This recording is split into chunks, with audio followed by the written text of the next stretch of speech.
This is the story of the formation of the Hudson's Bay Company, or HBC for short. Beaver furs were all the rage in Europe at the time, and there was a lot of money to be made in the industry.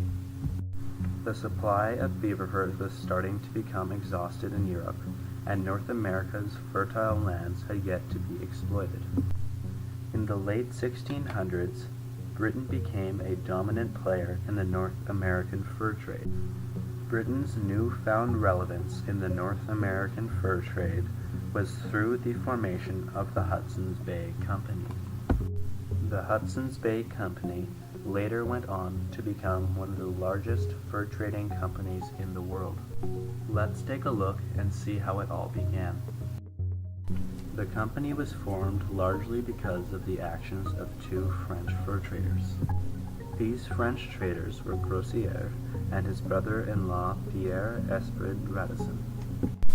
Grossier and Radisson had traveled to Lake Superior and learned about the fur-rich lands further north from the natives. After repeated rejections from France, the Frenchmen took their plans to the English king, King Charles II. King Charles II agreed to finance the voyage to the Hudson's Bay. In 1668, Radisson set out on a ship, the Eaglet. Unfortunately, Radisson's ship encountered some rough weather shortly after departure. Because of this, Radisson's ship had become damaged in a storm. Due to damage, Radisson had to turn around his ship before reaching the Hudson's Bay.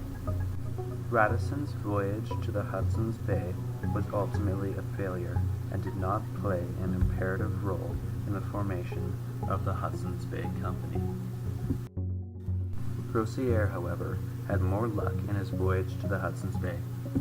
In 1668, Grossier set out on a ship called the Nonsuch. Grossier, unlike Radisson, had successfully made it to the Hudson's Bay. Grossier returned 1 year later to England with a very impressive cargo of beaver pelts. Grossier and his crew told stories of the abundancy of the beaver. Overall, Grossier's voyage was a success, and it confirmed that an economical route to the Hudson's Bay had been established.